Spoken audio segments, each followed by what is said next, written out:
ആദ്യത്തെ 4-5 വിക്കറ്റ് പോയപ്പോൾ ഞാൻ കുറച്ചുകൂടെ ഈസി ആകും കളിയെന്ന് കരുതി. പക്ഷേ മുത്തുസ്വാമിയുടെ ഒക്കെ പരിപാടി നമുക്കറിയാം കേട്ടോ. കാരണം പുള്ളി 2019 ടീമിൽ വന്നതാണ്, നല്ലൊരു ഓൾറൗണ്ടറാണ്.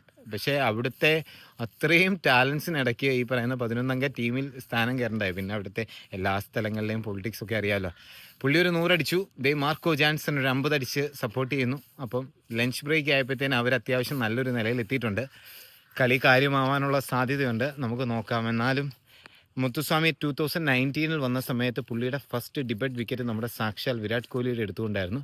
ഒരുപാട് കാലം ഡൊമസ്റ്റിക്കിൽ അടിപൊളിയായിട്ട് കളിച്ചുകൊണ്ടിരുന്ന പ്ലെയറാണ് കേട്ടോ. പക്ഷേ എന്തുകൊണ്ടോ ഈ ഒരു പോയിന്റിൽ ഈ ഒരു സീരിയസ് ആയിരുന്നു പുള്ളിയുടെ ആ ഒരു മൊമെൻറ്റ്. കളി അടിപൊളിയായിട്ട് കളിച്ചു. ഇപ്പം നല്ല ക്രിക്കറ്റ് എനിക്ക് തോന്നുന്നു ഈ സീരീസ് നമുക്ക് കുറേ ഇഷ്ടമുള്ള സൗത്ത് ആഫ്രിക്കൻ പ്ലേയേഴ്സ് നമുക്ക് ഓപ്പോസിറ്റ് കളിക്കുമ്പോൾ നമുക്ക് മാർക്കം കളിക്കണമെന്നുണ്ട്, എന്നാൽ നമുക്ക് ഇന്ത്യ ജയിക്കണമെന്നുണ്ട്. അങ്ങനെ ഒരു അവസ്ഥയിലാണ് നമ്മൾ. സോ അങ്ങനെ ടെസ്റ്റ് സീരീസ് ഒരു അടിപൊളി ലോക ക്രിക്കറ്റ് ഫുള്ള് നമ്മൾ ഇന്നലെ വീഡിയോ ചെയ്തില്ല. ആഷസ് എന്ത് അടിപൊളിയായിട്ട് ഫിനിഷായി.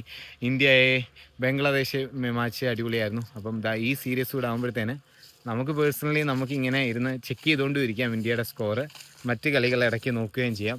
സോ അപ്പം കൂടുതൽ ക്രിക്കറ്റ് വാർത്തകളുമായിട്ട് മല്ലു ക്രിക്കറ്റർ